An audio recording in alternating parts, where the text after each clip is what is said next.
A very good morning to all of you. I welcome you all to Insert Kari. So in this video, we'll be analyzing different newspapers from the perspective of their importance for the UPSC Civil Services examination. So let's start with the Hindu first. So we see that exports, they have fallen by 8.8% and trade deficit that shrinks over 7%. So exports have also fallen and trade deficit has also reduced. So firstly, as we know that globally we are seeing key economies, they are slowing down. So that is the factor why exports are falling. Apart from that, trade deficit क्यों fall हुआ? Exports fall तो हुए but imports भी कम हुए होंगे. इसी की वजह से this is the only possible situation जिसमें trade deficit can reduce given कि एक्सपोर्ट्स कम हो रहे हैं. So understanding that through this pictograph as well, so narrowing deficit interest, trade deficit narrowed by 7% to $17.43 billion in Feb compared to the same month in 2022. And imports, as I said you, key imports, they have also declined by 8.2%. So these are the comparative figures given. So you can see trade deficit has reduced, imports have reduced, exports have also reduced. So all in all, that's how the trend is as of now.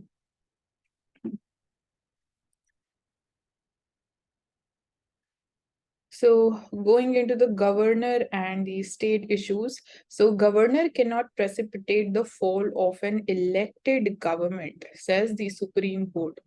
So the governors, they seriously undermine democracy if they use their constitutional office to call for a trust vote, citing dissensions within a ruling political party and precipitate the fall of a legitimately established and functioning government. So legitimately established because obviously after elections, when a government is elected, that is the legal way. So a governor must be aware of the fact that his very calling for a trust vote may precipitate the loss of majority for a government, and calling for a trust vote may itself lead to the toppling of the government. So governors, they must not lend their offices for effectuating a particular result, and governor cannot enter into any area by which his action would precipitate the fall of a government. So this is what a Chief Justice of India has to say. And here, the case that was being referred to was the Maharashtra governor's Bhagwat Singh Koshyari's call for a trust vote in the assembly, which eventually led to the fall of the Uddhav Thackeray government and the appointment of Eknath Shinde faction, and he became the chief minister in June 2022.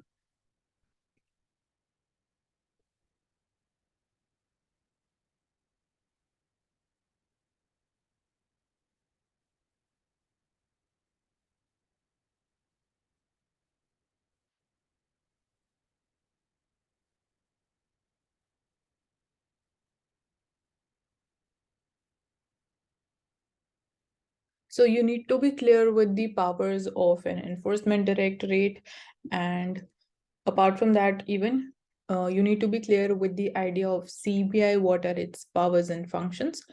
So that is very important given they are in news these days.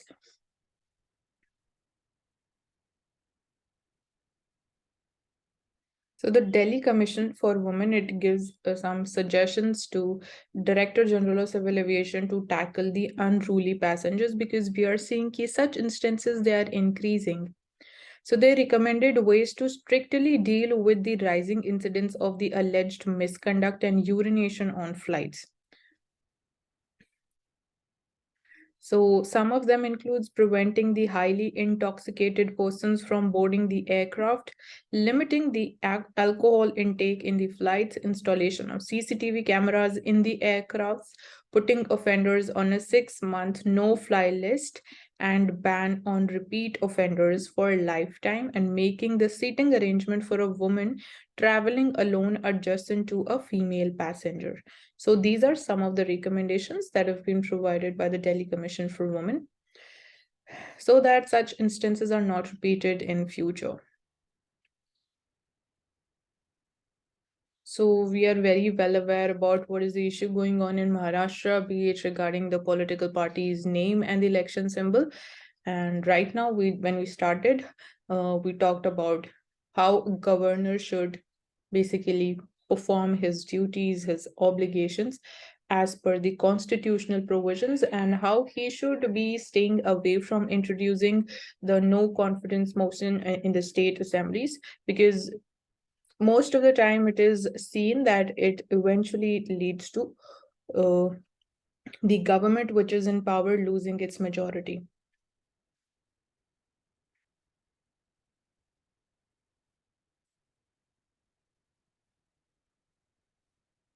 Coming to editorials, so although we have discussed this topic in detail regarding, yesterday we covered a very beautiful article that how we need to scientifically manage even the landfill sites, because there are frequent instances of fires over there, and otherwise also, and that leads to creation of air pollution and groundwater pollution also. So the points that we discussed yesterday, they were very nice. We need to divide them into different blocks, the landfill area. Apart from that, we need to separate the waste that is being generated into biodegradable, non-biodegradable, and medical waste can be one of the categories. So after that, another solution that we discussed was that we need to cover it with soil that would basically help in reducing the instances of fires. So these were some of the solutions that we discussed, and obviously it is important to, the most important step is segregation of waste, so that needs to be kept in mind. And let's see if there's something new in this article. So the government machinery attuned to delivering private goods, they must be redirected to building the public goods, including the waste management. So there's a site in Kochi, which is the Brahmapuram. So what does it shows? So at the heart of the problem being faced at the Brahmapuram is the failure to see that economic growth and thus consumption is limited by the nature's capacity to supply the goods and services we all rely on. So that is the main reason even why we study economics, because we have limited and scarce natural resources. So it is important how judiciously we manage them, we utilize them to the best purpose. So this is defined our treatment of the earth. So the practice is manifest at two levels: at the level of public policy, which is the domain of the government and of the public itself. So obviously government and the civil society, they have a very important role, and only a response from both these sections in Kerala, it can result in a lasting solution.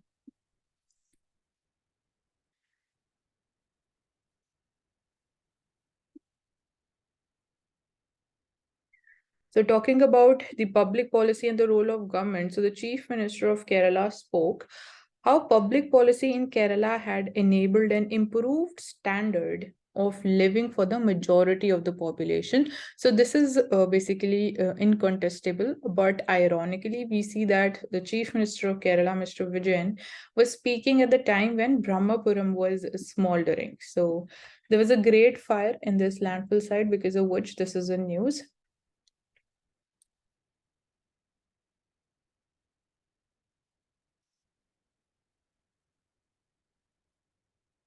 So basically, this article is focusing upon government needs to keep its focus upon improving the public services, upon its public policy, rather than jumping on to the private goods and services.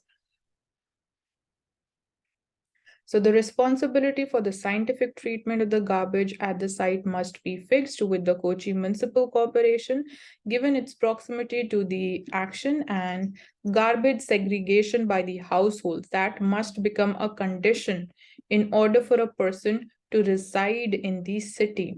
So as I was talking about, how important is it is to segregate the waste.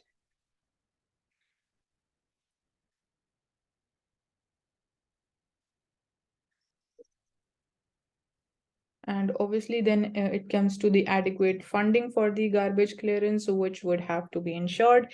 And this may require revisiting the municipal taxes, which are levied on the property ownership and the user rates for the municipal services. So, this is the basically one way how funds can be increased by revisiting at the municipal taxes that are levied. And finally, there must be a periodic independent review of the functioning of the landfill sites, and the assessment should be made public.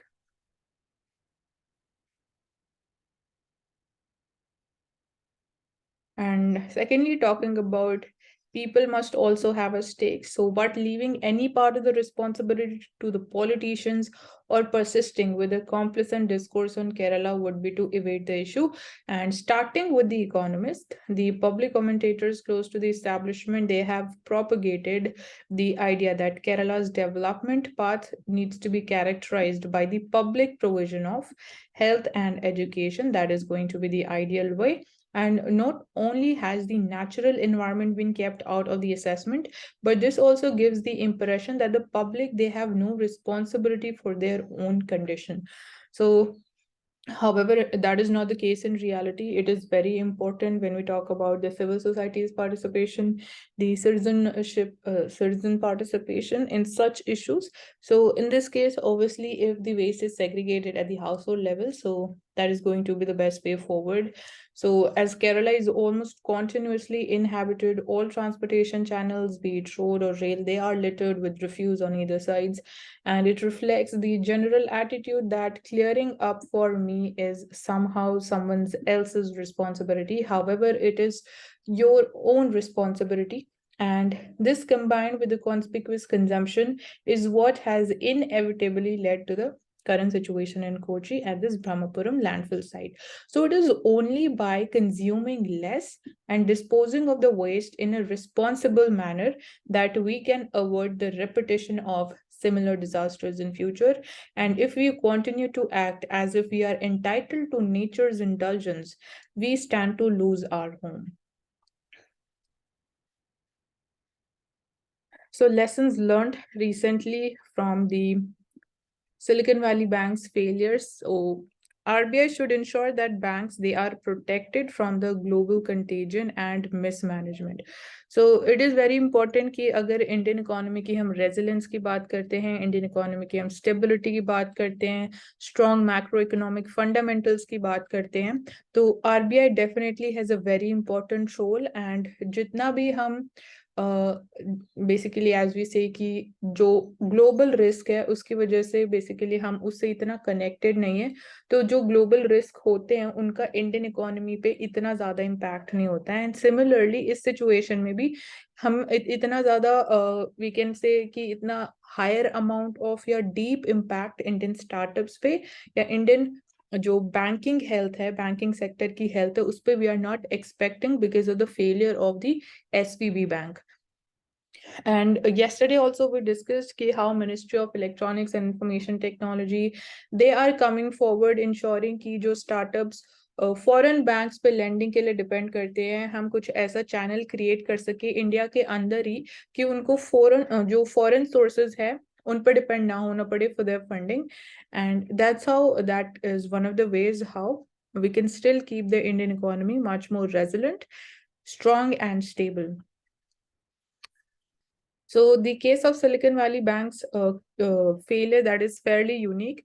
So with the depositors base comprising of the startups, so main clients SVB Bank के startups ही थे and venture capitalists थे. So mostly they were from the technology hub of the Silicon Valley, and customers, they were geographically and sectorally concentrated. So major clients उनके startups and venture capitalists थे. So that's why we are talking कि startups के ऊपर क्या impact हुआ of this bank's failure, be it at the global level or at the startups in India.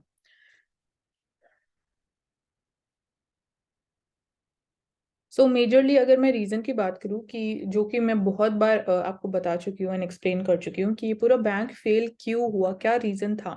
So the main reason अगर आपसे कोई पूछे तो it was the tight monetary policy that was being followed by the US fed, कि जो उनका policy rate that was being increased, उसकी वजह से प्राइवेट बोरोइंग एक तो एक्सपेंसिव हो गई for startups, and secondly interest rate जैसे इंक्रीज हो रहा था, तो जो इन्वेस्टर स्टार्टअप्स में अपना पैसा लगा रहे थे, अब they now started shifting towards opening the bank accounts, and अपना पैसा बैंक में आप डिपॉजिट करो, आपको higher amount of interest rate मिल रहा है, which is a safer option. क्योंकि ऑब्वियसली अगर आप किसी भी स्टार्टअप में पैसे लगाते हो या किसी और बेसिकली आप स्टॉक में या शेयर्स खरीद के इक्विटी में पैसे लगाते हो, वहां पे रिस्क फैक्टर थोड़ा ज्यादा रहता है। तो टाइट मॉनेटरी पॉलिसी की वजह से प्राइवेट बोरोइंग की जो कॉस्ट थी वो इंक्रीज हो गई, एंड इन्वेस्टर्स ने अपना पैसा basically we can say they start exiting from the startups भी, we can say. So startups को फंडिंग की प्रॉब्लम आ रही थी, पैसों की प्रॉब्लम आ रही थी, लिक्विडिटी इश्यूज आ रहे थे, तो उसकी वजह से they started withdrawing the money from the banks, and that's when pressure started building upon the SVB bank, जिसकी वजह से ऑब्वियसली एक साथ में अगर इतनी सारी स्टार्टअप्स पैसे विड्रॉ करने लग जाएंगी, डिमांड करने लग जाएंगी, सो बैंक भी एक particular amount of money he provide कर सकते हैं, बिकॉज जो भी डिपॉजिट्स किए जाते हैं in the bank, they are further basically land in the form of loans, या फिर वो आगे इन्वेस्ट भी किए जाते हैं। सो 100% लिक्विडिटी बैंक्स मेंटेन नहीं करते हैं, दैट्स वाई एसवीबी बैंक के ऊपर प्रेशर बिल्डअप होने लग गया था। एंड यहाँ पे एक और चीज जो हम डिस्कस कर चुके हैं, that is regarding the deposit insurance जो प्रोवाइड की जाती है। सो इंडिया में जो अमाउंट है वो टाइम टू टाइम वेरी किया गया, चेंज किया गया। सो राइट नाउ आपको 5 लाख रुपीज की डिपॉजिट इंश्योरेंस प्रोवाइड की जाती है। सो अगर आपने 5 लाख या 5 लाख से कम पैसा डिपॉजिट कर रखा है किसी भी पर्टिकुलर बैंक के अकाउंट में, एंड सपोज वो बैंक फेल हो जाता है, तो आपको कोई घबराने की जरूरत नहीं है, आपको सारा पैसा वापस मिल जाएगा, बिकॉज आपकी डिपॉजिट इंश्योरेंस का जो मैक्सिमम अमाउंट है दैट इज 5 लाख। तो अगर 5 लाख या उससे कम पैसा है, आपको कोई टेंशन लेने की जरूरत नहीं है, एंड अगर उससे ज्यादा है then you will have to pay it. 5 lakh आपको मिल जाएंगे, बट जो लेफ्ट ओवर अमाउंट होगा उसके लिए you will have to wait. So उसकी कोई श्योरिटी नहीं होती है कि you will get it back और not.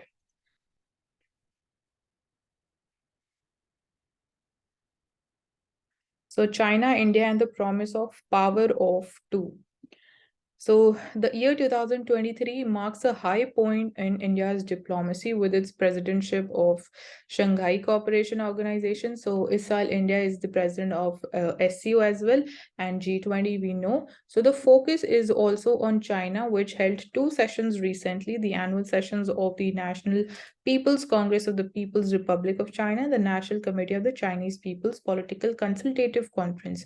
So here are some of the insights into China's development. So economically, if we talk about China, so investors and businesses, they are moving out of China. ये हम detail में discuss कर चुके हैं, but in short आपको बता रही हूँ कि चाइनीज इकोनॉमी में we are seeing and we are expecting कि आने वाले फाइनेंशियल ईयर में भी जो एस्टिमेटेड उनकी जीडीपी ग्रोथ है that is much lower than India's.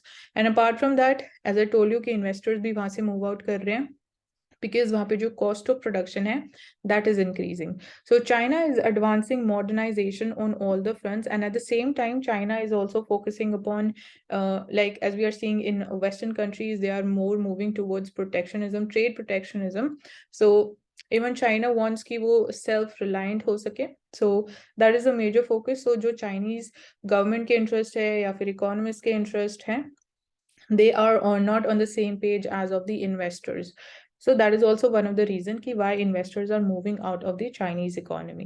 So the path to the modernization that is based on China's practices with a focus on high quality development.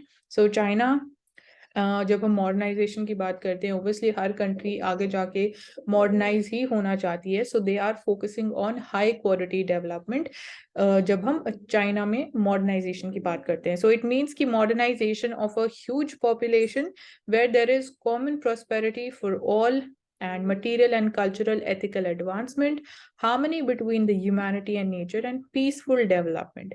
So that's what modernization can be. So this will spell new opportunities to all the countries in the world, especially the neighboring countries. So as two neighbors and ancient civilizations with a combined population of 2.8 billion, China and India, they are representatives of developing countries and emerging economies. So China and India, they are the best example of developing countries and emerging economies. And India and China, they are both in the process of national rejuvenation and crucial period of modernization where challenges they need to be overcome and problems they need to be resolved. So China and India, they have far more common interest than differences. So China में क्या focus areas हैं? So 4 points में we will be summarizing क्या focus areas हैं, क्या development है China में. So the first is the steady growth. So 2022 China's economy का जो growth rate था that was 3% and 12 million were the urban jobs जो add की गई and GDP increased to 121 trillion yuan, that is $18 trillion, registering an annual growth of 5.2% over the past 5 years. And annual growth rate 6.2% over the past decade, with GDP increasing by nearly 70 trillion yuan. So Chinese economic strength is steadily reaching new heights. So this is one takeaway when we talk about steady growth in China. Ki economic strength, it is steadily reaching new heights. So it is just increasing at a steady rate. Second is people's well-being is the next focus. So as a result of continued efforts of the past 8 years, we see that China it has historically resolved the absolute poverty with the elevation of close to 100 million rural residents from poverty. So people's well-being की अगर हम बात कर रहे हैं तो they have been successful in reducing the absolute poverty and almost 70% of the government's expenditure it went towards ensuring people's well-being. So उसमें basically चाहे old age insurance covers हो या फिर elevating people out of poverty हो, living standards के increase होने की बात हो. So we have seen these things happening in the Chinese economy. So the first was steady growth, second was people's well-being, third is the opening up. Basically COVID-19 के बाद Chinese economy it has finally been opened. So in 2022, China's total volume of trade in goods that exceeded 40 trillion yuan, registering an annual growth rate of 8.6%. So obviously, as China's economy is opening up, so unka trade increase hoga and investments being increase hogi. So China's actual use of the foreign capital was up by 8%. So obviously people would be investing into the Chinese economy through the capital market. So the country, it remained on the top destinations for the foreign investors. So that is also one thing कि opening up of the economy of China की वजह से we are seeing कि foreign investors, they are more attracted toward China in terms of like capital market here we are talking. And जो मैं आपको पहले बता रही थी कि investors they are now trying to basically move out of China, so that is in terms of FDI we can say. So overall tariff level continues to fall from 9.8% to 7.4%, and China's doors to the outside world, they are now opening even wider. So this is the third thing, and the fourth is a win-win cooperation. So in the period 2013 to 2021, China's contribution to the global economic growth, it averaged around 38.6%. So this is higher than all of the G7 countries combined. So their share is 25.7%. So China alone contributes 38.6% to the global growth. So this is their average share here we're talking about. And ever since the Chinese President Xi Jinping, he proposed the Global Development Initiative in a speech at United Nations General Assembly in 2021. More than 100 countries, they have expressed their support, and over 60, they have joined the group of friends of GDI. So 4 focus areas Chinese development ke liye is steady growth, people's welfare, opening up of their economy, and a win-win cooperation, basically their contribution to the global growth. And trade की अगर हम बात करें तो China and India, they're important trading partners definitely. And India में अगर हम trend देखें, basically trade with China का अगर हम trend समझने की कोशिश करें, so majorly जो 2 important चीज हमारे लिए हैं, that is कि हमारे imports कैसे perform कर रहे हैं, हमारे exports to China, how they are performing. So exports हमारे China को कम हो रहे हैं, but imports from China, they have increased. So ये India के लिए, this is obviously not what we want. And हम ऑब्वियसली बहुत बात करते रहते हैं कि चाइना के ऊपर जो हमारी डिपेंडेंस है वो हमें कम करने की ज़रूरत है and we need to be more self reliant. उसके कॉन्टेक्स्ट में we have make in India, Atmanirbhar Bharat also, but obviously ये लॉन्ग टर्म पर्सपेक्टिव है, ये चीज़ें एकदम से नहीं हो सकती। So but recent trend is also showing कि इम्पोर्ट्स इंक्रीज हो रहे हैं and exports to China they are falling. So this needs to be slowed down and this needs to be reversed if possible. Though there is a trade deficit, obviously India के context में, so India's import of equipment and materials from China does reduce the overall cost of made in India products, so benefits the Indian downstream industries and consumers, and this enhances the competitiveness of the Indian exports. And in turn, it facilitates India's integration into the global industrial and supply chains. So Chinese market is open to India and Chinese side is happy to see more high quality Indian goods, cultural and other products which are entering the Chinese market, and investments by the Chinese enterprises have created a large number of jobs for the Indian people, and this has contributed to India's economic development. So we hope that Indian side could provide a fair, just and non-discriminatory business environment for Chinese companies with their investment and operations in India. So facilitating an Asian century. So in the recent meeting with India's External Affairs Minister S. Jaishankar, Chinese Foreign Minister said that development and revitalization of China and India embody a boost to the force of developing countries. So ये हमने अभी पहले भी बात करी इस article में कि China and India, they can be the perfect example. They are the, we can say, representatives of the developing world. And India ki baat kare to it is also emerging as a representative of the global south also. So it is one that will change the destiny of a third of the world's population and having bearing on the future of Asia and beyond. So if China and India together, they prosper, they increase their GDP growth, they basically modernize, they become developed countries. So iske benefits, iske repercussions, they are not just limited to Asia, but they would be spreading world over. So iske global impacts hone wale hain. And this echoes what Mr. Jaishankar had expressed in 2022, ki that the Asian century will happen when China and India, they come together. So these are the words of our foreign external affairs minister.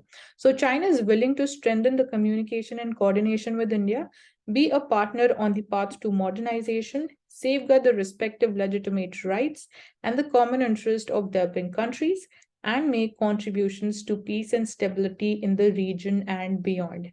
So कहना बहुत आसान है, करना बहुत मुश्किल है. So let's see if it is going to be this way in coming times or not.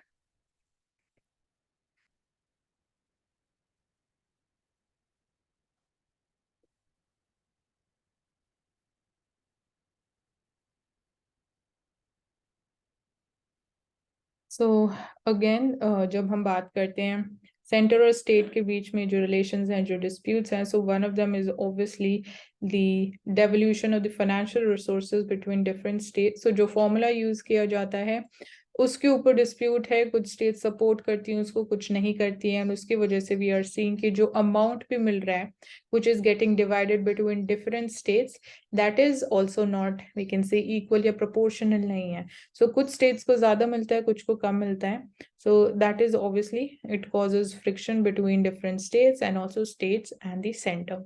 So with the population, it is being given a higher weightage over performance. The revenue sharing formula, it has created friction between states and the center. So what goes around, it comes around. And the data for the charts, these are sourced from the Lok Sabha, Ministry of Finance, Reserve Bank of India, National Family Health Survey, budget documents in the Global Data Lab. So all these are from the authentic sources. So chart 1 is basically showing the amount in rupees each state got for every rupee they contributed to central taxes in 2021-22.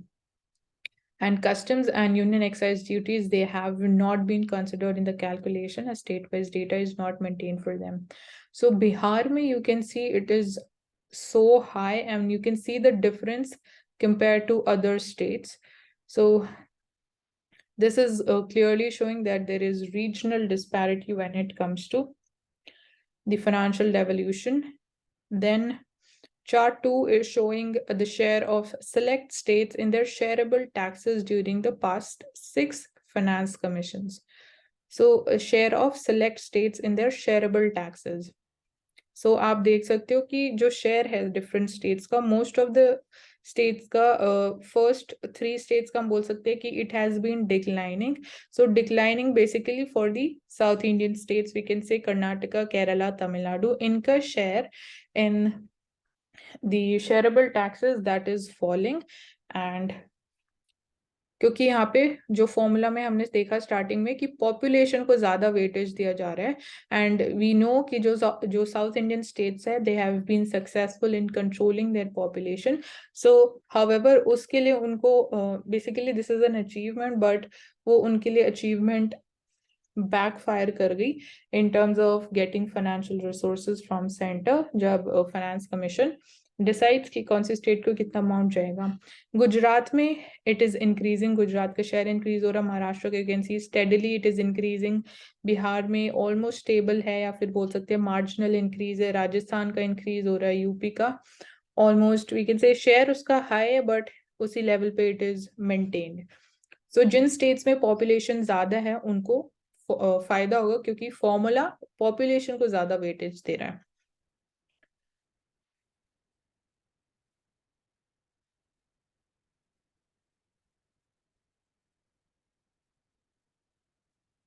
So talking about the reservation for women in politics. So what is the history behind the women's reservation bill जो आज तक पास नहीं हुआ? How was reservation for women in the local bodies implemented? So local bodies में भी women की representation की बात करेंगे. Why are people opposed to reserving seats for women in parliament and state legislative assemblies? So इसके against opposition भी देखने को मिल रहा है, which is really shocking. So let's start the analysis for the reservation of women. So basically, what has been the history of the political reservation for women? So history से start करते हुए पूरा trend समझेंगे. So जो issue of reservation for women in politics it can be traced back to the Indian national movement. So जब हमारी freedom struggle चल रही थी, at that point of time basically reservation for women की बात की गई. So in 1931 in their letter to the British Prime Minister submitting the official memorandum jointly issued on the status of women in the new constitution by 3 women bodies. So leaders were the Begum Shah Nawaz and Sarojini Naidu. They wrote, to seek any form of preferential treatment would be to violate the integrity of the universal demand of Indian women for absolute equality of the political status. And the issue of women's reservation, it came up in the Constituent Assembly debates as well, but it was rejected as being unnecessary. So Constituent Assembly में भी women reservation के ऊपर debate किया गया, but उसको side कर दिया गया because it was thought उस particular point of time पे कि it was unnecessary. So it was assumed that a democracy would accord representation to all the groups. So ये sideline इसलिए हुआ क्योंकि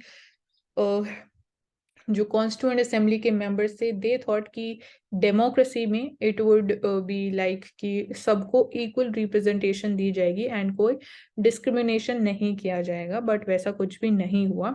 सो for instance 1947 noted freedom fighter Renuka Ray, she said कि we always held that when the men who have fought in struggle for the country's freedom they come to power, the rights and the liberties of women too would be guaranteed. So she said कि जिन लोगों ने India की freedom के लिए struggle किया दे उनके contributions बहुत important रहे, एंड अगर वो लोग पावर में आते हैं तो वी एक्सपेक्टेड कि जो वुमेन की राइट्स हैं, लिबर्टीज हैं, वो भी गारंटी की जाएंगी. However in the following decades it became clear कि this was not to be the case, and as a consequence women reservation became a recurrent theme in the policy debates.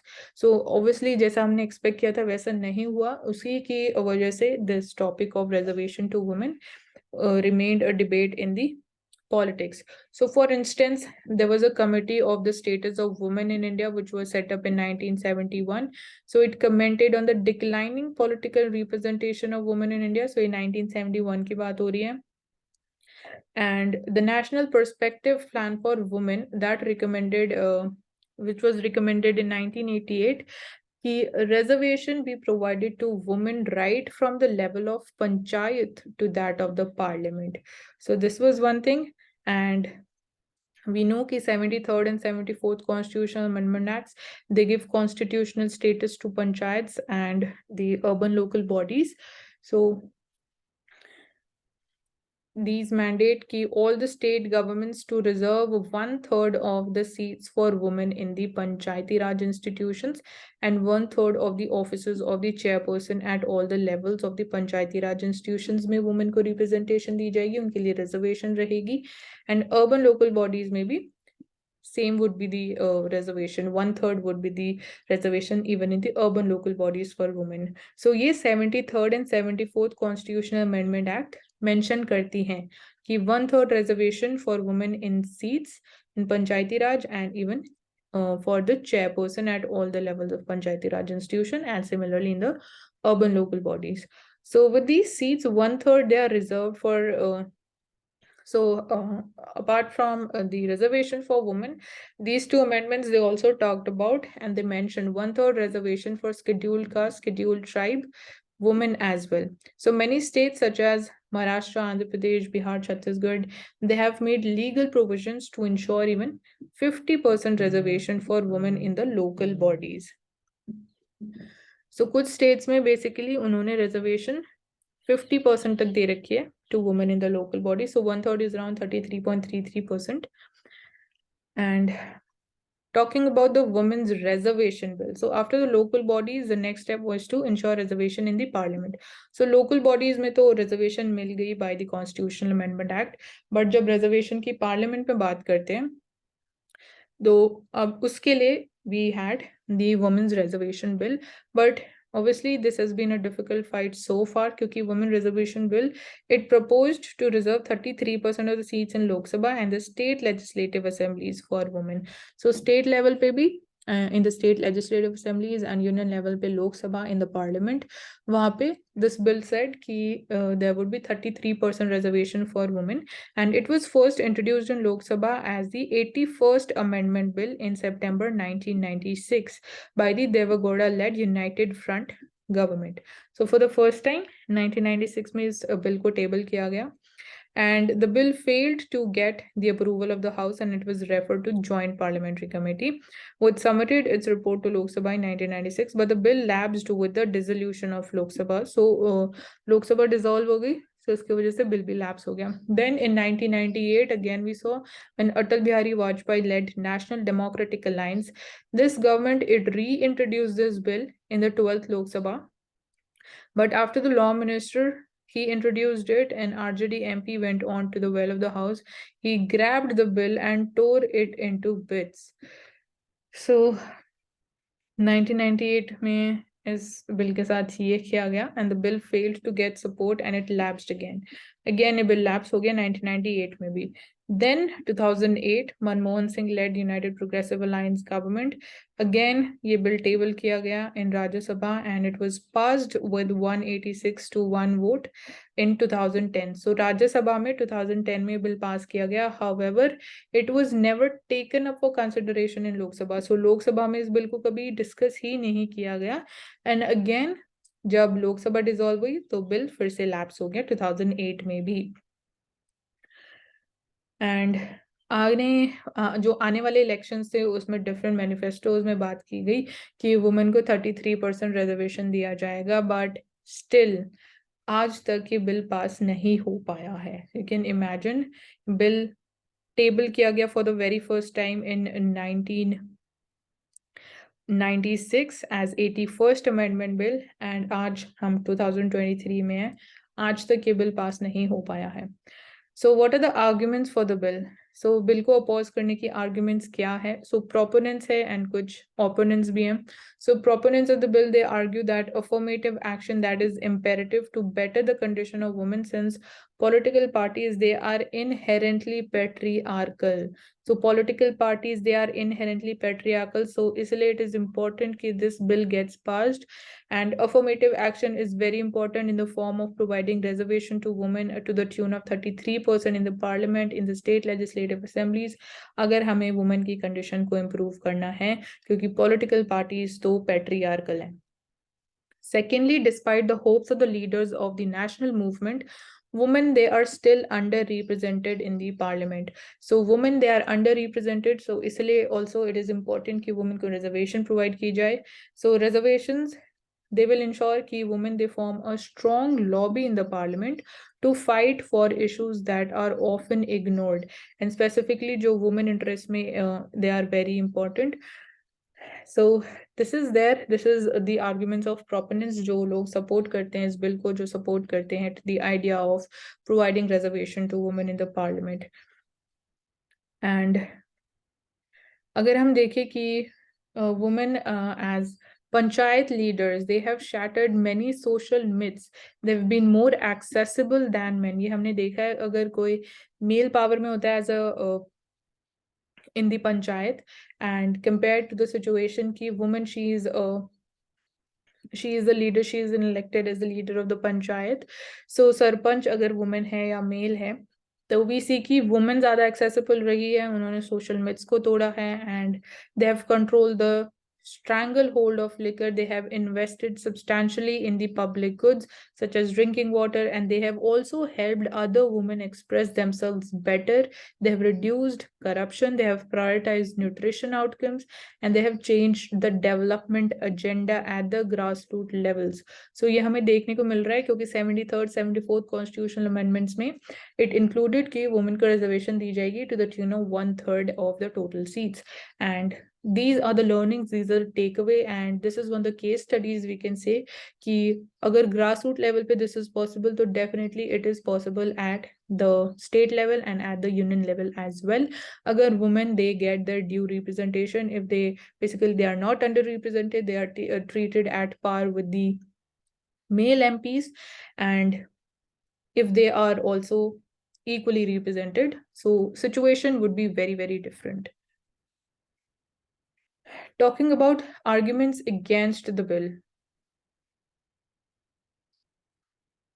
So third proponent, basically third idea भी देख लेते हैं कि जो proponents का कहना है, as Brinda Karat, she argue कि discussion is not just about bill alone. So यहाँ पे खाली हम bill के पैसेज होने की बात नहीं कर रहे हैं, बिल का एक्ट में कन्वर्ट होने की बात नहीं कर रहे हैं, but it is also about changing the powerful entrenched interest in the Indian polity as well.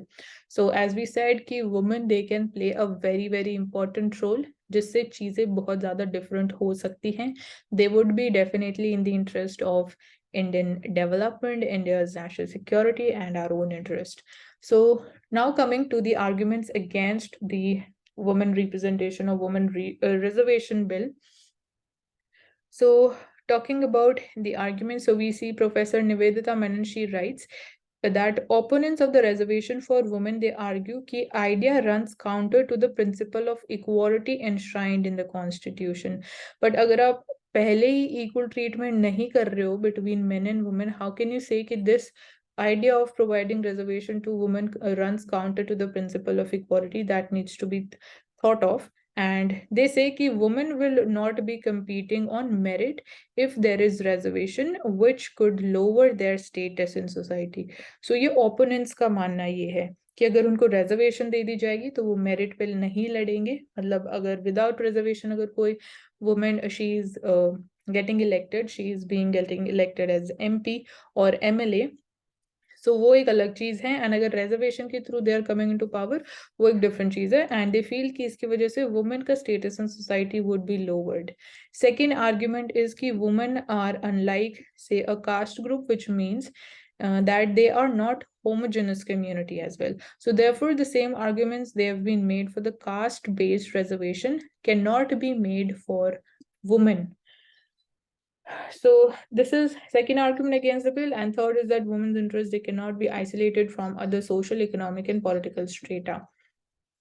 And fourth is that some argue that reservation of seats in parliament would restrict the choice of voters to women candidates, and this has led to suggestions of the alternate methods, including reservation for women in the political parties and dual member constituencies, where constituencies will have two MPs. So as we know कि एक इंसान दो constituency से contest कर सकता है election. So they are जो opponents है of this bill, they are suggesting कि instead of talking about reservation in the parliament and state legislative assemblies, आप पॉलिटिकल पार्टीज में वुमेन को रिजर्वेशन प्रोवाइड करो.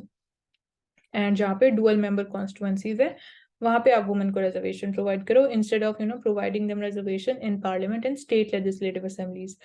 But some parties, they have pointed out that even these may not work as parties. They may field women candidates in unwinnable seats, or women, they may contest the elections but not get voted to power, or they may get relegated to a secondary role. And obviously, जैसे हमें पता है, political parties, they are patriarchal, so ये उनका मानना है.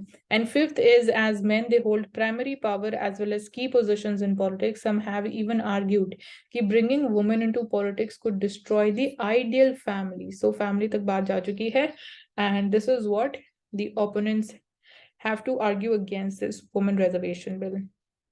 And coming to अभी कितनी women हैं Indian Parliament में? So only 14% of the members in the Indian Parliament, they are women, and this is the highest representation of women in the Parliament, 14%. And according to the Interparliamentary Union, India has a fewer percentage of women in the lower house than its neighbors in like Nepal, Pakistan, Sri Lanka, Bangladesh. So this is obviously a dismal record कि compared to these countries, India के lower house में women representation is even lower than that which is found in these neighboring countries. It is very shocking कि पाकिस्तान से भी कम Indian लोक सभा में women are elected as member of parliament.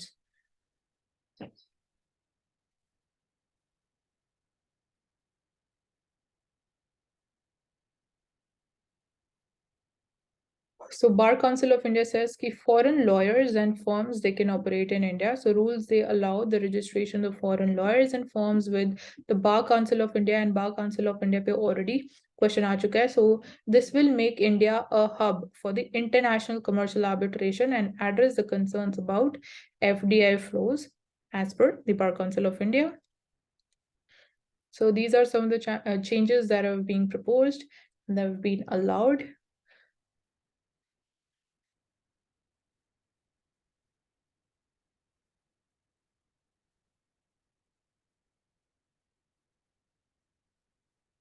So again, coming to the issue around governor, so center may consult the chief ministers on governor appointments, because majorly we are seeing कि governor or chief ministers in a particular state, they are in a tussle. Specifically उन states में जहाँ पे जो political party in power हैं, they are not the same political party that is at the union level. So यहाँ पे centre is saying कि governor को अपॉइंट करने से पहले वी आर थिंकिंग कि हम चीफ मिनिस्टर्स को भी कंसल्ट कर लें, एंड ऑब्वियसली आने वाले टाइम के लिए थोड़ा अच्छा रहेगा.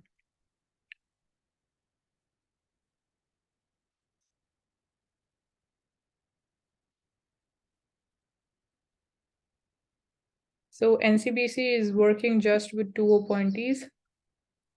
National Commission for Backward Classes, so you need to be clear with its composition and the nature of this body.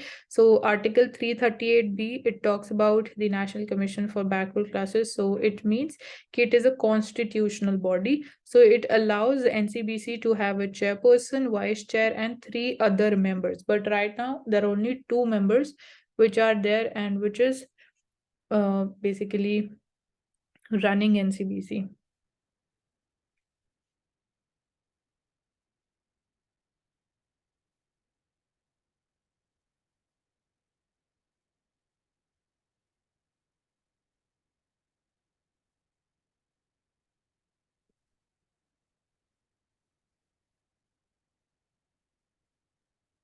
सो एक कार्टून शो कर रहा है, जैसे हमने स्टार्ट किया था आर्टिकल से कि हमारे एक्सपोर्ट्स कम हो रहे हैं, बट हमने ये भी बात करी थी कि ट्रेड डेफिसिट भी कम हुआ है. बट अल्टीमेटली ट्रेड डेफिसिट तो है ही, सो पिक्चर शो कर रहा है ट्रेड डेफिसिट कब होगा, जब आपके इंपोर्ट्स ज्यादा होंगे compare to your exports. So this is one thing and way of understanding कि ट्रेड डेफिसिट कैसे हो सकता है.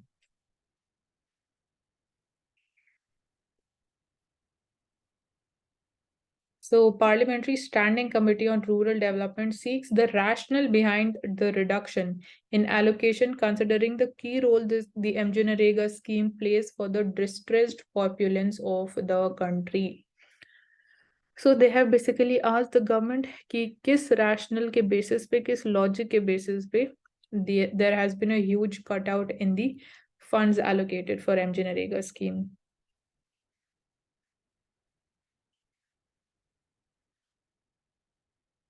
So 2 years to shift to the new minimum age of marriage. So basically it raised जो main idea था, जो argument थी, that is कि जो minimum age of marriage for women है वो इंक्रीज की जाएगी to 21 years. So there has been 2 years after the Prohibition of Child Marriage Amendment Bill 2021. So 2 साल already हो चुके हैं इस बिल को, and it is notified following its passage in the Parliament. So Union government said this, and this gap will provide ample time to citizens to prepare for this momentous reform it added. So bill now with the Parliamentary Standing Committee, it envisions the same minimum age of marriage for women and men. So it has basically अब ये bill Parliamentary Standing Committee के पास जा चुका है, and it has provisions to make consequential amendments relating to the age of marriage in the Indian Christian Marriage Act, also in different religious act, personal laws. So that is there, and ministry has also said key task force has been constituted before the introduction of the bill in the parliament that had examined the correlation of the age of marriage and the motherhood and the related aspects. So इस bill को table करने से पहले ही assessment की गई थी between कि minimum age of marriage अगर चेंज कर दी जाएगी, अगर इंक्रीज कर दी जाएगी, जो मदरहुड पे क्या इम्पैक्ट होगा, एंड और जो रिलेटेड एस्पेक्ट्स हैं हेल्थ पे, न्यूट्रिशनल जो प्रॉब्लम्स हमें अभी देखने को मिल रही है, एंड चाइल्ड एजुकेशन पे भी ऑब्वियसली पॉजिटिव इम्पैक्ट हो सकता है, वुमेन एजुकेशन पे भी, वुमेन एम्पावरमेंट पे भी अलग इम्पैक्ट हो सकता है अगर हम मिनिमम एज ऑफ मैरिज को इंक्रीज कर दे तो.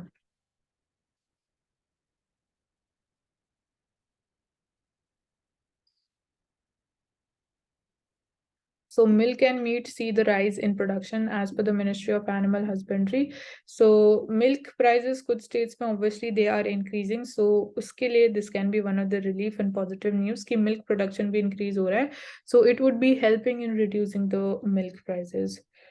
So Eurasian otter, it raises hope for Jammu and Kashmir stream. So in this picture, you can also see कि Eurasian otter was caught in the infrared camera along the Niru stream in Jammu and Kashmir. So the first photograph record of an elusive semi-aquatic carnivorous mammal. It has indicated that not all is lost for a Jammu and Kashmir stream. So it is semi-aquatic and a carnivorous mammal. And the picture was trapped.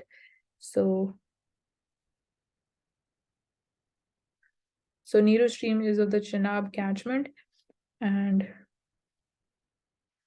apart from that, some stretches of the Neeru remains unpolluted as of today, and Neeru, it is a tributary of the Chenab river. So this is another important information.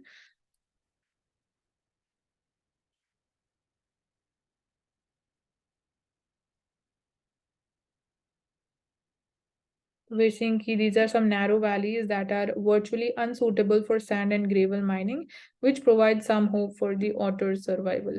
So human intervention इतना ज़्यादा हो चुका है कि it is impacting the wildlife population.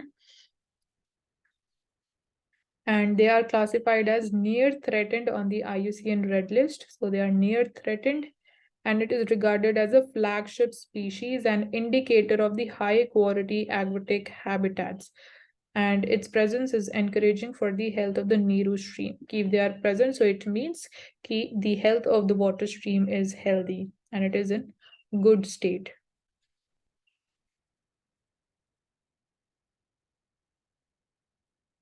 So it is a perennial stream when we're talking about the Neeru stream. So it originates from the Kailash Lake and it drains into the Chenab at Puldoda.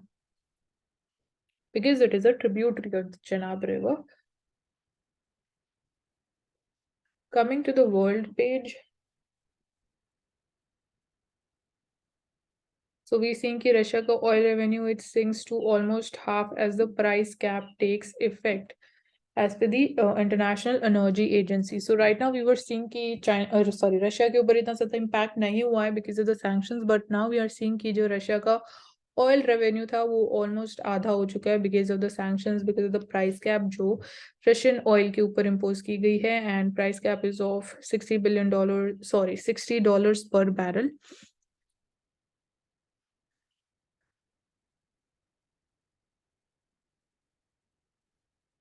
So with $230 billion fund, South Korea is going to build the world's largest chip center. So semiconductor chips, they're always in news. Specifically COVID-19 के time हमने shortage देखी, and we're talking about supply chain resilience and also diversifying our partners when it comes to dependence for the semiconductor imports. And India में भी we are focusing कि हम self reliant हो जाए, हम domestically इनको produce कर सके ताकि हमें imports ना करने पड़े.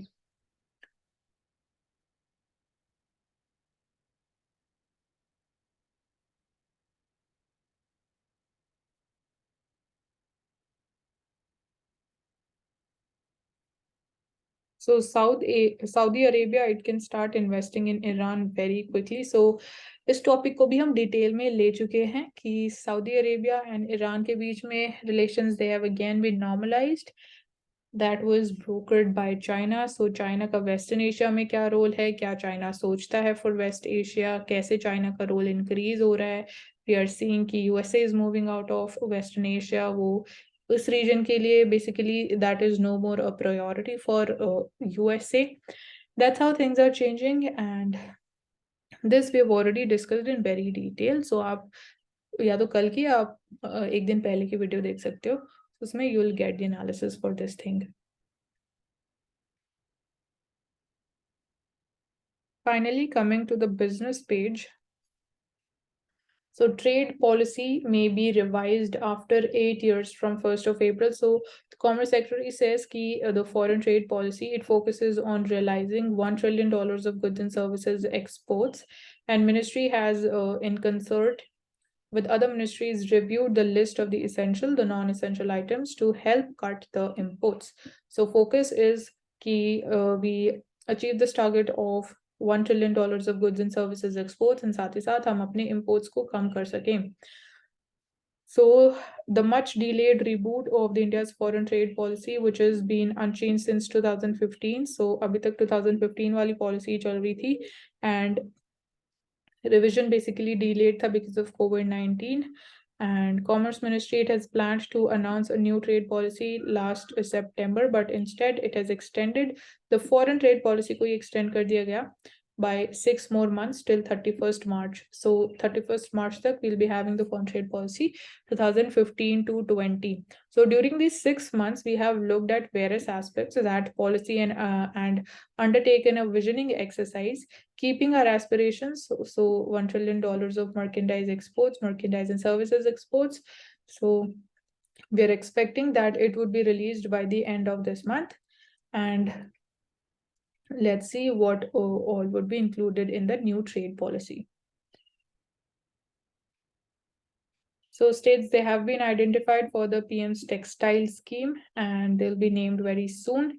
So the scheme is Mitra, and it is under the Ministry of Textiles. So it stands for the Prime Minister is basically Mitra. Prime Minister is Mega Integrated Textile Region and Apparel Parks Scheme. So we'll be inaugurating a 3-day global textile conclave in India, and so these PM Mitra parks, they would provide the best ecosystem for the textile industry to be collectively present in one location with a plug and play infrastructure. And this would be improving the competitiveness of the textiles value chain and boost the 5F. So that includes farm, fiber, factory, fashion, and foreign. So this is the vision of our Prime Minister. And the vision for 2030 is to achieve an economic value of $250 billion in production, $100 billion in export of textiles, apparels, and related products.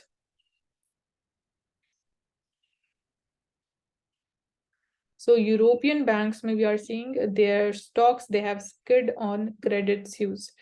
So kya hai pura issue? Let's understand that. So Europe's bank sector, it came under pressure again with the credit use tumbling to a new low as investors, they continue to worry about the stress within the sector following the Silicon Valley Bank's collapse. So Europe में we are seeing the impact of the failure of SVB Bank. And obviously लोगों के mind में fear हो गई है, so that's why they are exiting, they are selling their shares, and उसकी वजह से we are seeing कि banking stocks they are falling. So there was 18% drop in the embattled Swiss lender led the wider European banking index lower. So 18% ka fall, that is huge. And India maybe Sensex dips by only 0.6% as banking stocks slide. So banking sector का अगर bank nifty की बात करें, so it is slided down by a huge amount.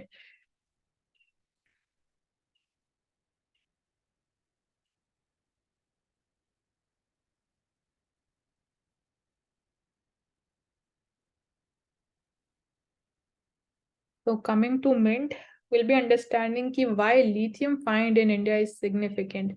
So recently Jammu and Kashmir में we had this discovery of lithium. So India के लिए lithium इतना important क्यों है? Let's understand that. So only a handful of countries they have proven lithium reserves. So कुछ handful countries है जहाँ पे lithium रिजर्व्स हमें मिलती हैं एंड 2022 में Australia and Chile they alone accounted for 47% and 30% of their share when we talk about the mined lithium. So major players we can say Australia and Chile. And these two countries, they alone, they account for 60% of the world's lithium reserves. So 60% is coming from Australia and Chile, and they house 8 of the top 11 mines by 2020 production. So India ki jo discovery hai, this slots it into third position in terms of the reserves. So globally, third position pe India aata hai after this discovery in terms of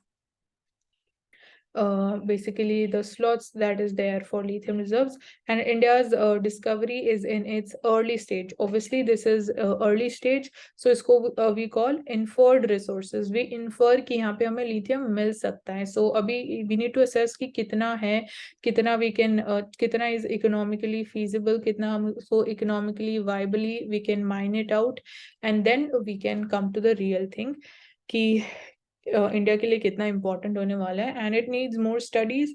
obviously बहुत और studies हमें चाहिए ये सब चीजें समझने के लिए कि टेक्नोलॉजिकली, इकोनॉमिकली, इन्वायरमेंटली क्या ये वाइबल है या नहीं. So Chile and Australia, they dominate the lithium reserves and the production. So you can see Australia made a 6.2. So basically this map is showing inferred resources are not commercially proven source. So यहाँ पे सिर्फ हम inferred resources की बात कर रहे हैं through this map.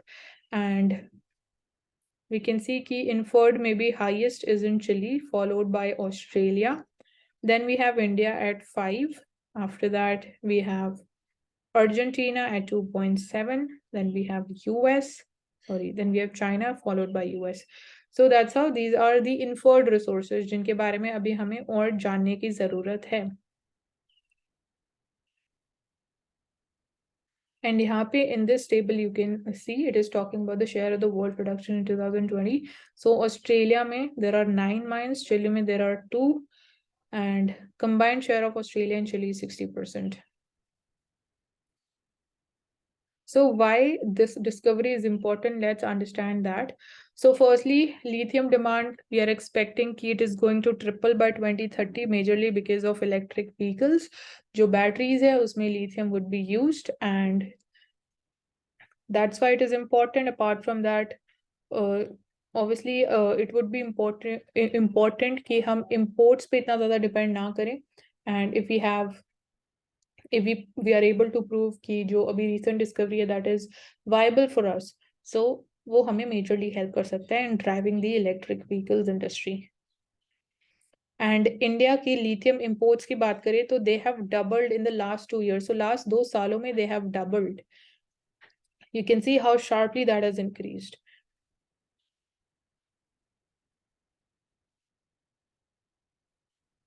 And talking about the price dynamics, so you can see how sharply again the prices of lithium is increased. Lithium carbonate, this is as per the Chinese yuan, so these figures are in the Chinese currency. But आप देख सकते हो कितना sharply the prices of lithium is increased, because obviously उनकी demand increase हो रही है and उनका supply is there in only limited number of countries. So 4 times prices have increased since 2019. And China alone, it controls 3/4 of the world's cell manufacturing capacity. So again, इस sector में China का dominance है when we're talking about the cell manufacturing capacity. And lithium ion battery के prices, they have dropped by 80% in the last 10 years. So their prices have fallen, but lithium carbonate के prices have sharply increased. And China का 3/4 of dominance in the world's cell manufacturing. And top 3 battery makers, they account for 63% of the market. So top 3 battery makers कौन है? CATL from China, LG Energy Solutions is from South Korea, and BYD is from again China. Then Panasonic is Japan, and SK On, it is South Korea, Samsung SDI South Korea. So these are the top companies.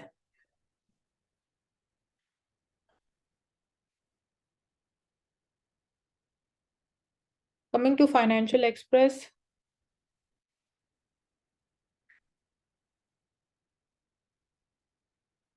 so doors, they are open for the overseas law firms in India. This we've already seen. Coming from the Bar Council of India, so they won't be allowed to appear in the Indian courts or the tribunals. So foreign lawyers and the law firms, they can also advise on the international arbitration and on the reciprocal basis, they can do this thing. So they can practice corporate work such as JVs and M&As, intellectual property matters, on a reciprocal basis. So foreign law firms, they can only advise on the foreign or international laws and not to appear before any Indian courts and tribunals. So obviously Indian courts and tribunals में उनको appear करने की permission नहीं होगी, but they would be having kind of an advisory function. So foreign firms, they can hire the Indian lawyers and they can also engage others for advice on the local legal matters. So new rules, they pave the way for the global law firms such as Latham and Watkins, then DLA Piper and Baker McKinsey to set up offices in India with this decision.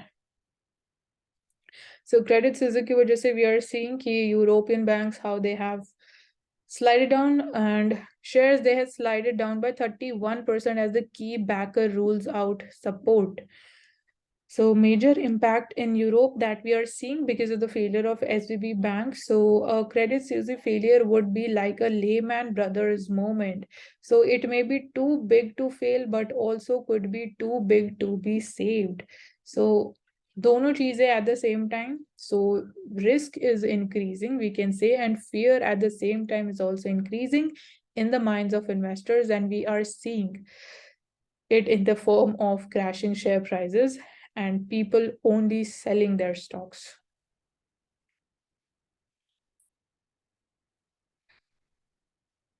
So aiming for One Earth, One Health. So it is time that India takes the lead in realizing the One Earth, One Health vision with a holistic policy making environment and align it with the policy of Vasudhaiv Kutumbakam. And also in this context, our Prime Minister also came up with the idea of life, that is lifestyle for environment. So that was also on similar lines in philosophy. So no hope of revival. So IFCI, it wind up the process likely to begin soon. So government is going to cover the NBFC's asset liability mismatch to facilitate the closure. So you need to be clear with the meaning of what do we mean by asset liability mismatch. So basically simple terms में अगर मैं बोलूँ कि specifically non-banking financial companies में हमें देखने को मिला है कि जो asset होता है basically जो लोन्स एनबीएफसी कंपनीज देती है, जो उनकी मेजर लोन्स होते हैं, इन्वेस्टमेंट्स होती हैं, वो they have long term maturity. And जो उनकी लाइबिलिटीज, ऑब्वियसली जो भी पैसा लोग डिपॉजिट करते हैं, जो भी इन्वेस्ट करते हैं, that is having a short term. So जो आगे आप पैसा इन्वेस्ट कर रही है एनबीएफसी, उसकी लॉन्ग टर्म मेच्योरिटी है, तो पैसा एंड रिटर्न्स आपको एक लंबे टाइम के बाद मिलेगा, बट आपकी जो लाइबिलिटीज है वो आपको शॉर्ट टर्म में फुलफिल करनी इंपॉर्टेंट है। सो यहाँ पे टाइम पीरियड का जो मिसमैच हो जाता है उसकी वजह से मेजरली हमने देखा है कि जो फेलियर्स होते हैं वो एसेट लाइबिलिटी मिसमैच की वजह से होते हैं।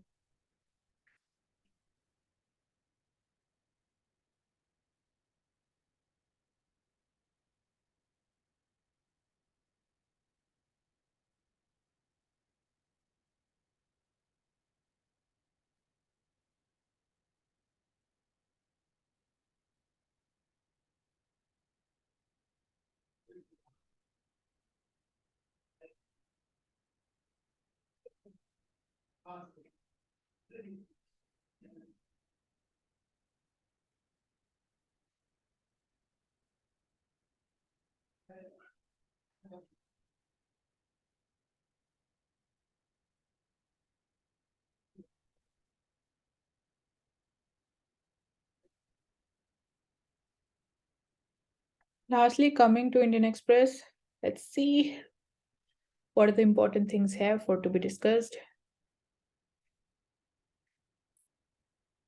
So not be repeating the things that we have already seen and discussed and analyzed. So 5,000 works of art for the new parliament building, which would be highlighting 5,000 years of Indian civilization. So it is important ki which all new artifacts and things would be coming up in the new parliament's building. So Sanatan Parampara and the Vastu Shastra, they are the guiding principles for the nearly 5,000 pieces of art, paintings, decorative art, wall panels, stone sculptures, and metal objects. Which are going to be showcased across 65,000 meters of space at the new parliamentary building. So besides these, the new building's 6 entrances, they exhibit guardian statues showing the auspicious animals. So which are those animals is very important for us to know. So these auspicious animals, they have been chosen based on their importance in the Indian culture, and Vastu Shastra and the traits such as wisdom, victory, power, and success. So each animal chosen to be installed in the building possesses a set of affirmations spreading well-being and harmony. So guarding the ceremonial entrance to the north is the Gaj. Gaj is the elephant, and in this picture, you can see there are 2 elephants that are placed at the entrance. So this represents wisdom, wealth, intellect, and memory. And according to Vastu Shastra, the northern direction is associated with Mercury, which is the source of higher intellect. So, standing alert and ready at the southern entrances is the Ashva. Ashva is the horse, and it is symbolic of endurance, strength, power, and speed. So, it describes the quality of governance. And on the eastern entrance, there is Garud. Garud is the eagle. It symbolizes aspirations of the people. And in Vastu Shastra, the east is associated with the rising sun representing victory. And on northeastern entrance, we have Hamsa. Hamsa is swam, and it represents discernment and wisdom. So the remaining entrances, they show the Makar. It is a mythical aquatic creature that is combination of the body parts of different animals, and it represents unity in diversity. And then we also have Shardula, which is a mystical animal. So we're taking this up.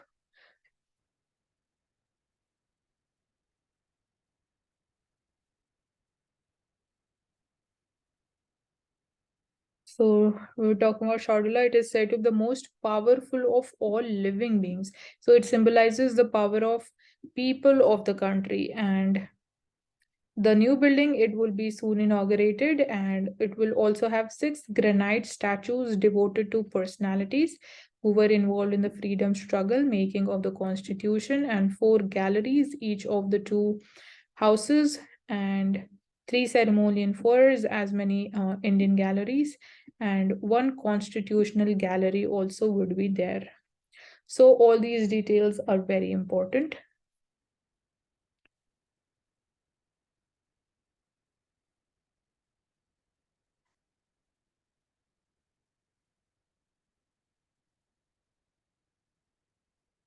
So as we were seeing कि there has been a slight uptick in COVID-19 cases, but experts का मानना ये है कि it is because of the flu testing. So over the week, when we have a look at the figures, the blue one is the total COVID positive cases. So you can see ki how they have been increasing, and total patients that have been admitted in the hospitals is very low. And total COVID tests that have been conducted, they're hovering around 1800 to 700.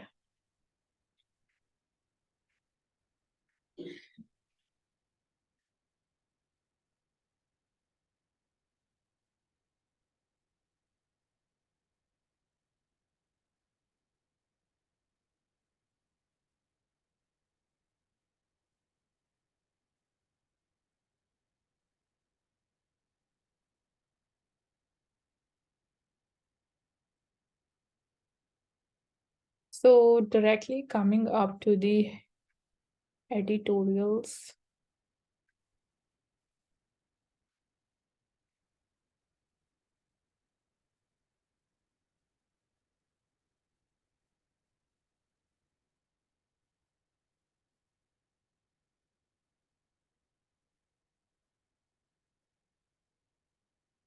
So talking about the Vibrant Village program, so that will be securing the Himalayan borders and it would develop the remote hamlets.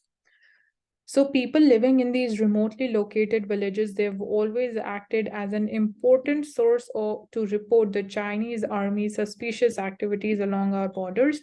And this phenomenon is not just confined to the border districts of Uttarakhand or the Himalayan states in the northeast. They faced similar challenges. Unfortunately, we saw UPA government's policy to shy away from developing our border areas cost us dearly.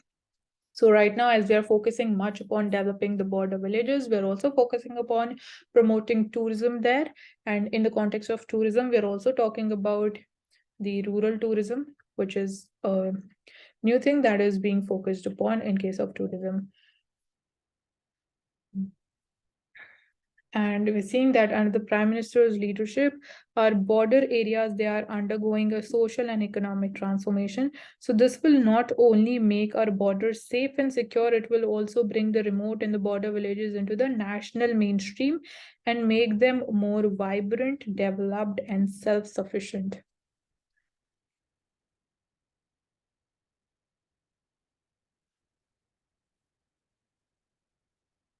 So right now we saw कि milk का output increase हुआ, but this article is talking about कि there is a shortfall in the milk, जिसकी वजह से obviously हमने देखा कि काफ़ी सारी states में milk के prices increase किए जा रहे हैं, and we expect कि आने वाले time में supply और कम हो सकता है, so demand obviously higher है.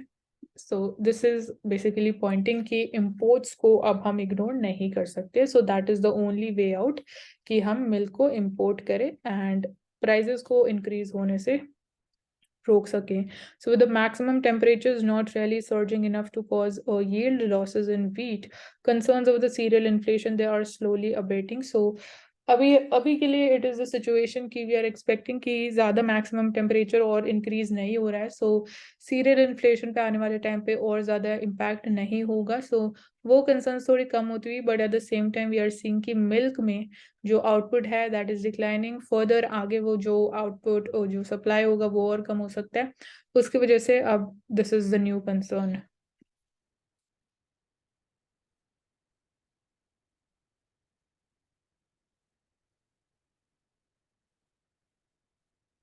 So talking about the legalization of the same-sex marriages, so this article is saying कि center's affidavit on the same-sex marriage, it tries to deny the hard-won gains from the fight against Section 377, which was decriminalized by the Supreme Court. And basically, at the heart of the petitions by the LGBTQI community seeking the marriage right lies the question कि what is marriage? So आप कैसे define करोगे what is marriage? So this is a question that needs to be addressed obviously because this topic is really heated up now, and when we talk about gender equality, it is very important कि we need to legalize the homosexual marriages. So it may seem strange that the law defines how to enter a marriage and how to exit a marriage, but law is not defining what is a marriage. So law ये तो बता रहे हैं कि आप कैसे marriage में enter कर सकते हो, कैसे आप एग्जिट कर सकते हो out of a marriage, but वो ये बात तो कर ही नहीं रहा कि what actually is a marriage. So in such a situation we are left to define the concept of marriage ourselves. So जो दूसरा तरीका बचा वो यही कि सबकी अपनी डेफिनेशन है what is a marriage, and it is definitely a voluntary union of equals where neither loses their autonomy to the other and nor their personality. So parties to the marriage, regardless of the sexuality or gender, they agree to a mutual bond to provide emotional, financial, and sexual support to each other. And in such an understanding of the marriage, the gender and the sexuality of their party should be irrelevant of all the legal purposes. And the claim of the LGBTQIA community is made in this context of equality. So here main focus is upon gender equality. And marriage में it is not basically जो अभी definition हमने देखी इसमें gender does not matter. So that is not the important thing. So there is a mutuality of the relationship of affection and desire which could lead individuals into marriage. And it is not just the gender. So neither affection nor desire can be mandated by the law, and hence neither the choice of the partner nor the gender of the partner nor the relationship between the two can be mandated by the law.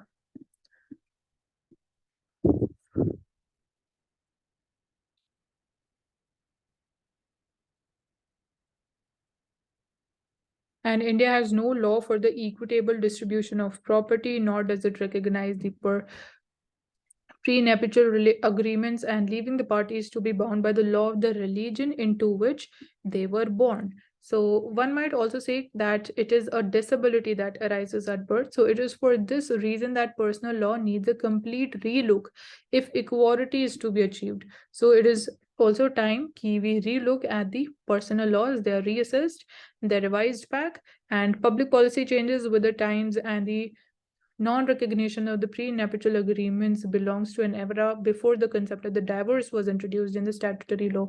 So ये इतना पुराना concept है कि जब divorce की भी बातें नहीं होती थी, जब concept of divorce भी emerge नहीं हुआ था, उससे पहले का this is there. So obviously this needs to be relooked.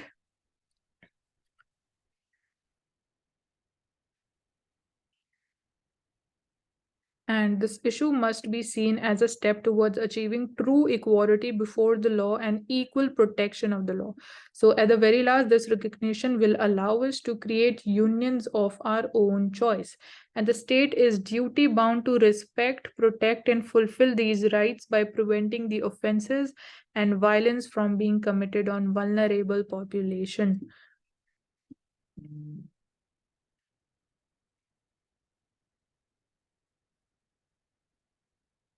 So जो petition है for the same-sex marriage, they are demanding, they are not basically demanding कि they are not demanding the right to marry क्योंकि वो already है उनके पास, but they are demanding legal recognition by the law of the decision that they have taken to the same extent as heterosexual couples they get the recognition. So fight हो रही है recognition की, law recognizes their marriages, and obviously right to marry उनके पास है, they have that freedom already. So can the state withhold this recognition even when no legitimate state interest is shown to exist? So this is another question. So such recognition, it would withdraw any stigma from any union that people might agree to create with each other. So society cannot have a legitimate role to play in the recognition of the union since there is no state interest that is involved in the creation of the union.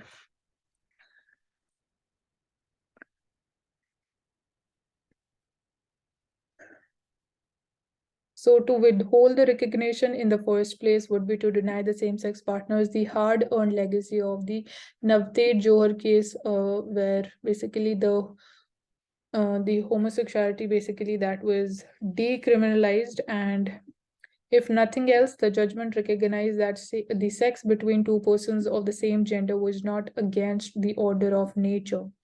So जो हमने इस judgement के through achieve किया था. If we fail to recognize, if we fail to give the legal sanction to the same-sex marriages, that would be lost. So the affidavit, it seeks to impose on the nation as a whole, regardless of the religion to which an individual may belong. So a heteronormative conception of marriage, which apart from being homophobic, is patriarchal in the extreme. So the law cannot mandate why you marry and when you marry and whom you marry. All it can do is to grant or not grant the recognition to a union. So सिर्फ इसी के बारे में law बात कर सकता है. It cannot say कि आप क्यों मैरी करोगे, कब मैरी करोगे, किससे मैरी करोगे. ये एस्पेक्ट्स में लॉ नहीं जा सकते. So which the two people create between themselves, law बस ये कर सकते हैं कि marriages ko either it can recognize or it can not recognize. So for a long time, the queer community has been forced into an existence which is illegal. A lot of opportunities are denied to them on that account. So it is time that Supreme Court recognizes the same-sex marriage and stops denying the LGBTQI community their rights. Because ultimately they are humans, their fundamental rights cannot be denied, and even in this case, their marriages need to be legalized, that needs to be recognized.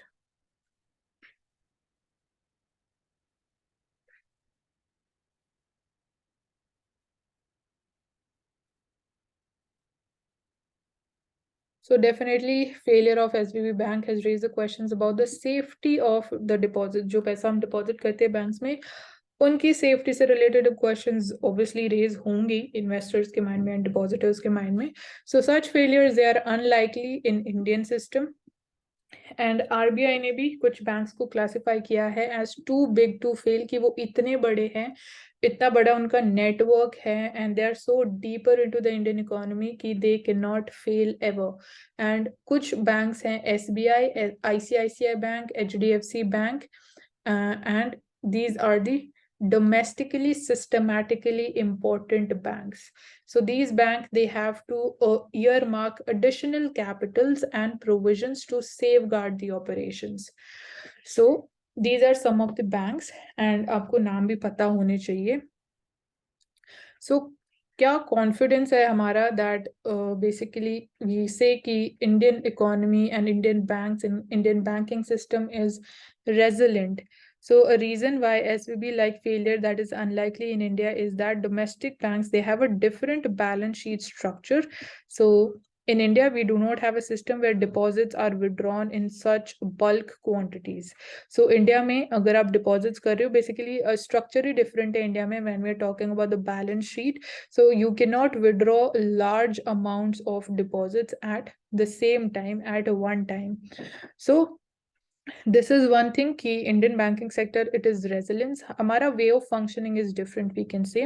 So according to this banker, basically उन जिन्होंने ये बोला है कि जो deposits है वो आप एक बार में बल्क में विड्रॉ नहीं कर सकते हो.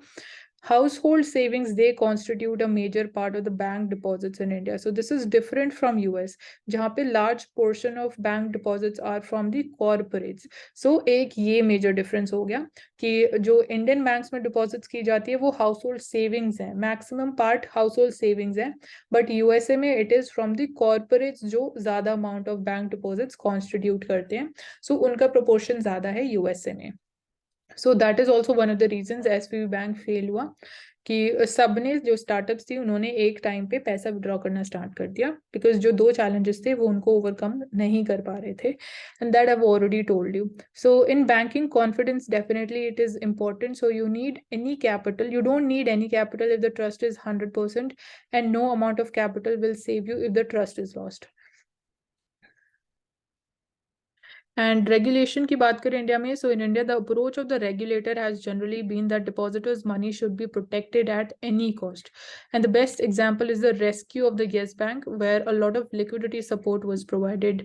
So this is one of the case study which shows कि इंडिया में चीजें कैसे फंक्शन करती है, how different are they.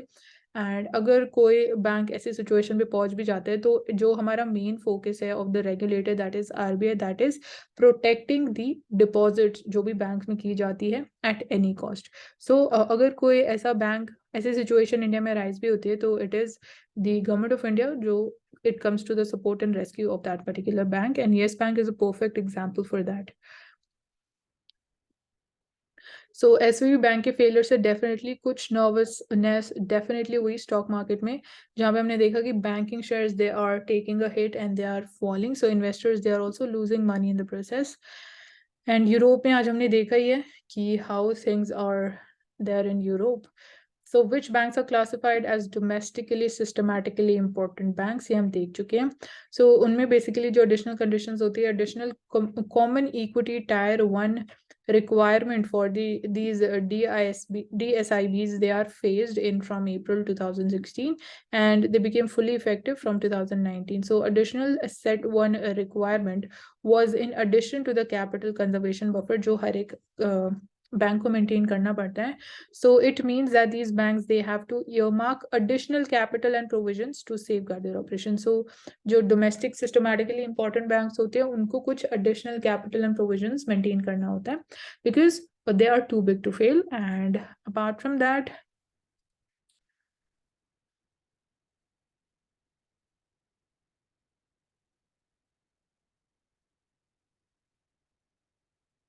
so there is also the similar concept at the global level. We have global systematically important banks as well.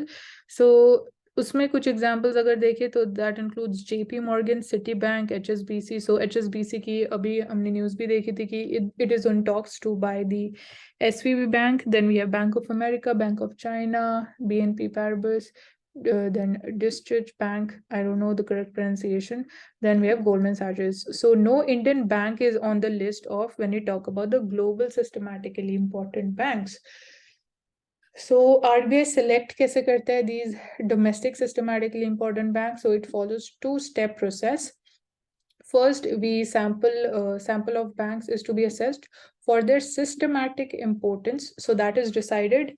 And all banks, they are obviously not considered. So बहुत सारे smaller banks है, they would be having lower systematic importance and burdening them would be onerous. With the onerous data requirements on regular basis may not be prudent. So obviously small banks को consider नहीं किया जाता है जो systematically important नहीं है. So पहला step यही है कि एक sample of banks को assess किया जाता है जो systematically important होते हैं. And once the sample of banks is selected, detailed study की जाती है to compute their systematic importance, and based on a range of indicators, composite score calculate किया जाता है of the systematic importance for each bank, and banks that have systematic importance above a certain threshold. So above a certain threshold से ऊपर अगर उनका score आता है, so उसके बाद they are designated as domestic systematically important banks. And उसके बाद भी उनको एक कैटेगरीज में, डिफरेंट कैटेगरीज में रखा जाता है of systemic importance scores and they are subjected to graded loss absorbency capital surcharge depending on the buckets in which they are placed. So this is thing.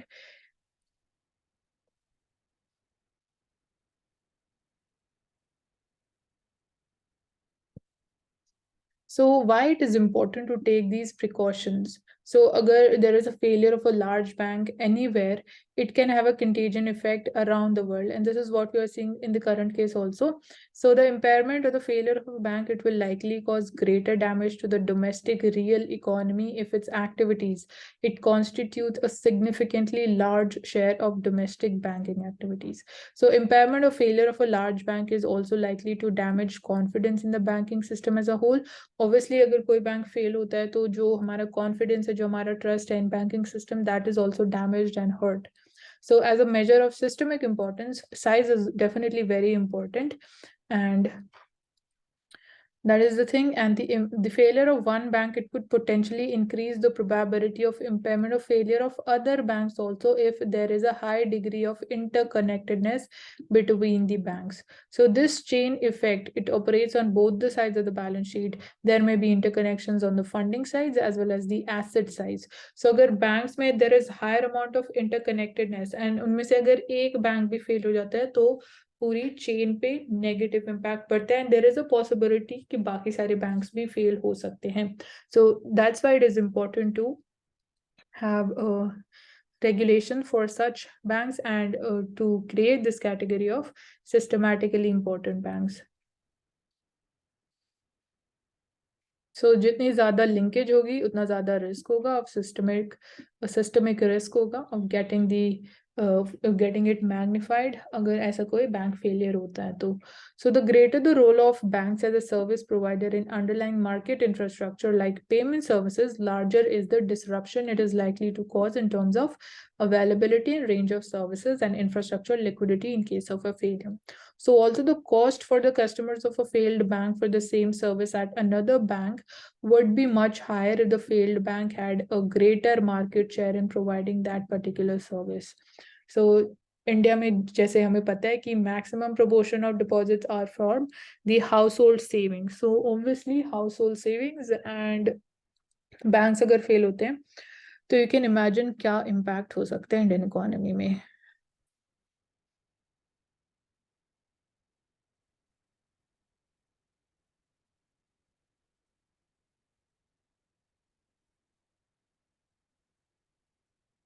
So China would be holding a joint naval exercise with Russia and Iran. So you can see how China is trying to make inroads in West Asia, and obviously Russia ke saath to they already have good relations.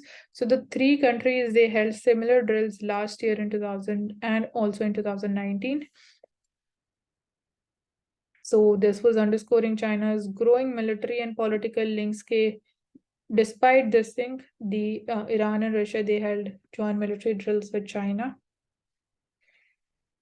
And Saudi Arabia or Iran का हमें पता ही है, the ties have been normalized because of China's brokered deal, and that's there. So they've restored their full diplomatic relations after 7 years of tensions.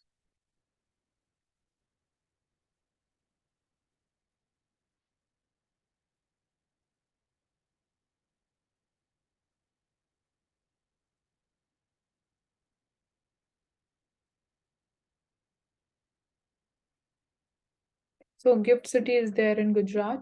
So startups, they make a beeline for the Gift City to move money after SVB's collapse.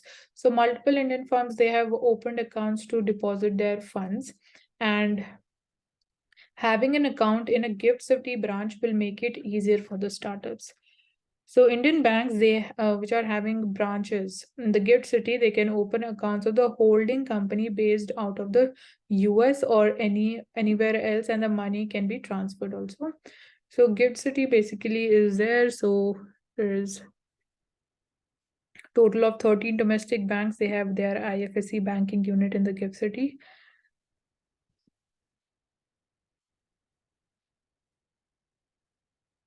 So even a failure of the Santa Clara, California-based lender last week, it rattled the Indian startups, as many of them, they have accounts with the lender and they have deposited a large sum there. So to restore the confidence in the banking system, US banking regulator, it guaranteed that all SVB customers, they would have access to their money.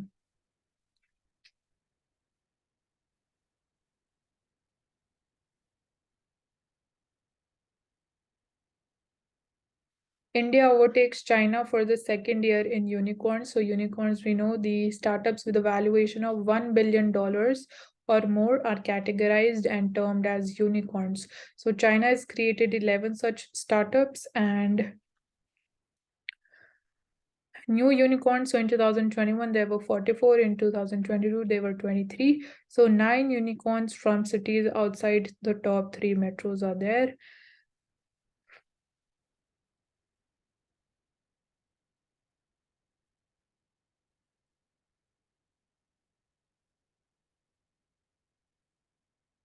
So banks from 18 nations, they have opened 30 special Vostro accounts. So Vostro accounts, they're related to rupee-based trade, a step in the direction to internationalize rupee. And इसकी details हम अच्छे से बात कर चुके हैं कि कैसे Vostro accounts open किए जाते हैं and how do they easily facilitate rupee-based trade. And obviously this would be also helping in reducing our dependence upon dollars. So that would be reducing our risk because of the global events and also fluctuations in dollar and the fluctuations in the exchange rate. So that's all for today. Thank you so much for joining in, Sarkari. Also, you'll be provided with the PDF link in the description box, and also subscribe to our channel, hit the like button for this video and share the video. Thank you so much for joining us.